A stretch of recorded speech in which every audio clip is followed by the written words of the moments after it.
change, and wanted to, just do, what's good for me. I didn't want to live in the same old patterns anymore. And I just, just started having, my awakening, and I just noticed, like, man, this particular person, we're not on the same page anymore. And I honestly don't think we were ever on the same page. It's just, I was just holding on, and I knew I needed to let go. But like I said once before, once that's all if that's all you know, that's all you know. But I felt like she was using me too as some type of crutch. So, like, putting me down, trying to make herself look good and feel better about herself is, it's all because of her insecurities. And I noticed I wasn't gaining anything from it. There was no balance. Like, she was just a taker, just taking. And because naturally I'm a giver and a healer, I don't mind giving and healing, but this was like a big lesson that I needed to learn how to balance, and it's okay to receive, and going back into the duality, light and dark, you have to have balance. It can't just be you giving, because eventually you're not going to have anything to give, and everything's just been taken from you, and that person benefited off of you and you gain nothing. But like I said, that was another lesson that I learned. When it's time to let go, you gotta let go. And like I said with Shanquilla Robinson, I've been following the story. Even people had said she had posted on her Facebook, she was making certain quotes like, I see what you guys are trying to do, just making these little ad libs. So she kind of sensed that something wasn't right. But, it, like I said, it's very unfortunate that her situation happened the way it did. But yeah, when it's time to let go, you have to let go, okay? Because, whenever you think of like the Cain and Abel story, or somebody, is just willing to risk it all, especially if they have nothing, to, lose. But let's say you have everything to gain, it's like, it's time to let go. All right, so you want to surround yourself with people who are on the path or at the place that you want to be, or you foresee yourself being. But like I said, another reason why I held on to it, it's like the connection was so strong because I've known this particular person for so long. But, holding on was doing more harm than good. So, she had that crabs in the barrel mentality, like, who do you think you are? Who do you think you are trying to want better for yourself? Because she didn't want better for herself. So I guess I was a reflection to her of how she was stagnant and she chose to be in her path. But I don't understand why people flip on others for wanting different. Like, if you choose to go one path, that's your choice. You shouldn't fault anyone for wanting something different or wanting something better. But I think it's because these people feel that they don't know how to get there. So, like I mentioned, the crabs in the barrel mentality, they don't want to see anyone else get there either. And like I mentioned before, she was using me as a crutch because at that particular time, I didn't know who I was. Like, don't get me wrong, I know who I was, but when I started rising up even further, it started to intimidate her. So I noticed that she had to try to bring me down by, insulting me and making me feel small, when actually it's the other way around. She was just projecting everything that she was feeling onto me. But I held on. Like I said, it's time to let go, and it felt really, it hurt at the same time, but purging feels good because the universe can't bring in that new friend or that new experience or opportunity until I let go of, what is no longer serving me. So you guys got to remember to let go of things that don't serve you, because you can't bring in new things. Or let's say if you even question, like, okay, why can't I get a new TV or a new car, or whatever the case might be, the universe can't bring it to you if you're holding on to old stuff. It can't manifest because you're already saying, I already have what I need. So then, so be it.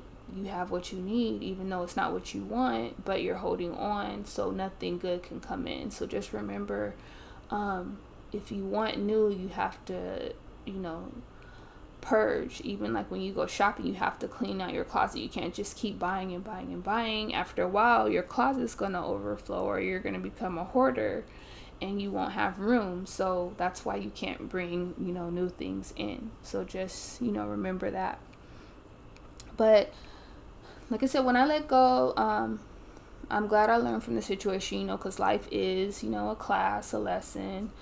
And it really hurt, but I just knew like it's going to hurt me even more if I continue like this. So I also noticed too, this particular person was really acting up because we were away on a trip. Like this has happened, I think probably about 2 times before. That's why a lot of times when I traveling solo is the best thing for me. And the reason why is I get to meet new people. I get to explore on my own and see how the locals, experience life, are, without people judging me, and people taking forever to get ready, 5 hours in the shower to get ready, and then people complaining because they're like, I want to hurry up and go back to the room, or I don't want to be here. Like when you go solo, it's all about you. You can do whatever you want, and you don't feel like on your way home like, man, why did I go with them, or I should have went there, I shouldn't have listened to them. By traveling solo, it's all about you. You get to do whatever it is you want. And a lot of times these people, since the friendship had gone so long, that the reason they treat you like that also is because, number one, they're hurting inside. Hurt people. And then number two, she probably figured, oh, okay, she can't leave or walk away. And like I said, she was using me as a crutch to try to elevate herself around her friends or around other people to make herself look good because she feels bad about herself. So, just pay attention to those signs. Like I said, people who are not your friends or really jealous of you will show signs, especially when you go out of town or on a trip, because they know you're not in your comfort zone. So it's not like you can just either challenge them or leave. And like I said, with that particular situation, with Shanquilla, same thing happened. Those people knew that they had, all access to her. She couldn't leave. Like they all turned on her, and it was easier for them to take advantage of the situation because of where they were.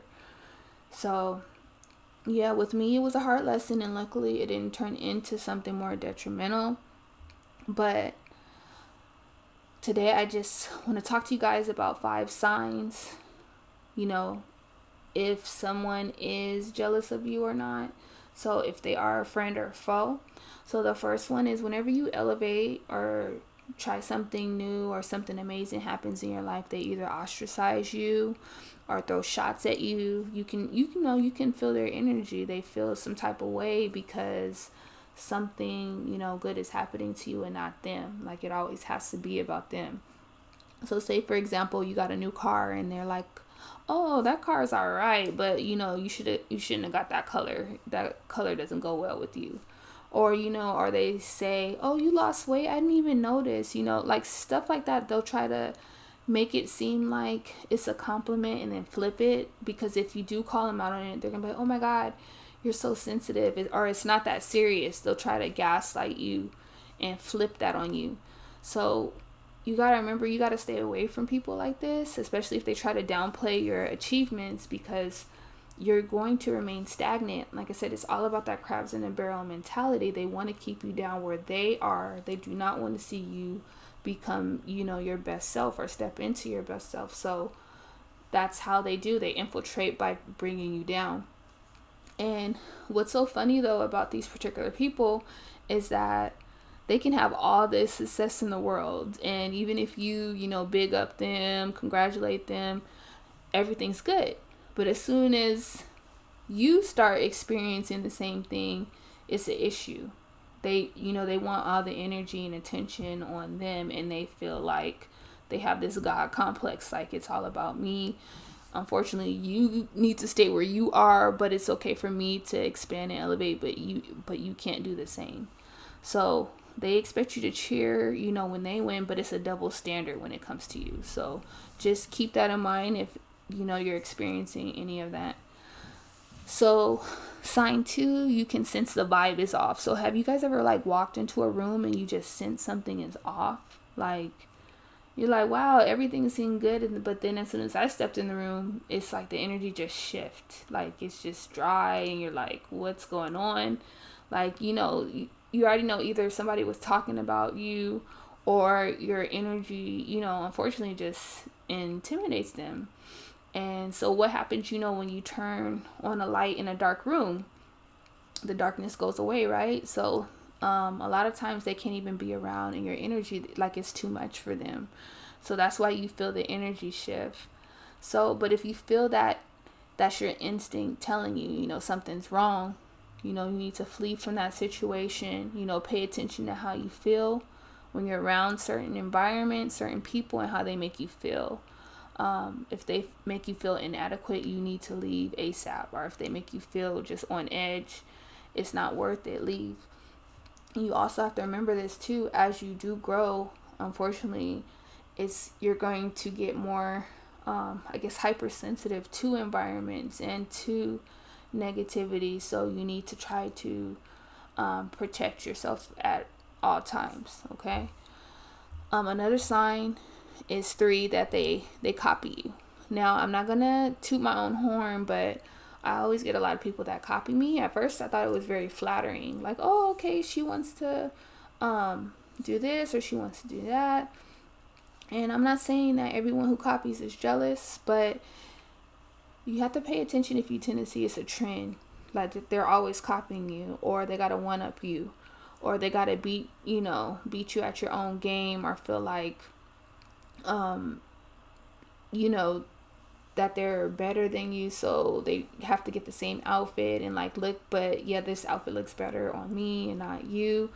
And like, if you see them taking your soul, like your identity, like they get the same hairstyle as you, they get the same shoes as you, that's when it becomes a problem, okay? So now if you see that there's a pattern, they're copying everything, you need to exit stage left ASAP, because it can turn into something extreme, or the situation can turn for its worse, or you could pretty much have a downfall or have it turn into something negative. So if they do try to copy everything you do, you need to either address it or move on. So like a good example, I don't know if you guys seen the movie The Single White Female. At first in the beginning, it seems cute that these, people copy you, and then, because you feel like, wow, okay, I really inspired them. Like, inspiration is amazing. You know what I mean? Don't get me wrong. But taking someone's identity or trying to be that person because they don't know who they are, that's not a good thing. That means that person does not know who they are, what they are, and they're just a lost soul. And your job is not to run and save everyone. You can't save everyone. They need to learn how to save themselves, okay? So you don't want to turn like into a situation like Shanquilla. It could turn deadly. Number 4, right? They try to compete with you. Now, friendly competition is okay. Like if somebody's trying to get you to up your game, and they're your friend, they're trying to inspire you, lift you up, that's fine. But if they're trying to one up you on every single thing, like, that's a problem. You need to ask yourself, what am I doing wrong? Why do I have people like this around me? Also, do you notice if they only try to compete with you, and they try to compete when you got good things going on? Like, let's say, example, you buy a house, now all of a sudden they bought a bigger house and it's on the hill. Or you went and took a nice little trip, and the next thing like, they take a big luxurious trip and throw it all in your face. And like that, it has nothing to do with you, it has everything to do with them. But that's a sign that they're competing with you and they're jealous of you. And so if they're jealous of you, you don't know what, they're capable of. So you have to really stop and ask yourself, why do they only take the initiative to do these things, only after I do them? Like, what is it about me? Like, why can't you just go out and do these things on your own? It's because they want to one up you. They want to show that, that they're better than you, and anything that you can do, they can do it better. So once again, that's a complex they have within themselves. That's not your job to clear that up. Your job is to make sure you are protecting yourself of people and energies like this. Okay. And the last one, number 5, they celebrate when you are doing bad. So I don't know if you guys ever had someone who was nowhere around when you're, doing good. Now all of a sudden you start doing bad, or something unfortunate happens, and there they are, bam, right there to say, hey, I'm here to save the day. What do you need? Are you okay? When people like this act like this, they are jealous of you, okay? If a person is supportive only when something bad is happening to you, they're envious of you. So these people like to relish, in your pain. They feed off of pain. So you definitely want to get rid of this person ASAP if you get any of those vibes, okay? So those are my 5 signs. I want you guys to take heed, pay attention to the signs, and pay attention to that energy or the vibe that you pick up when you're around certain people, when you're around certain environments. Pay attention to that, because it could literally save your life. Like, nowadays people are miserable and they'll just do anything and everything to take your light or shine because they have none, and like I said before, all they have is darkness, and a lot of these times they don't have anything to lose. So do not put yourself around people who have nothing to lose, because they don't mind doing something that can be as extreme as, the Shanquilla Robinson case, okay? So just practice discernment and make sure you question who you call a friend. And you guys remember to always trust your gut instinct. Alright, it was a pleasure as always, guys, talking to you.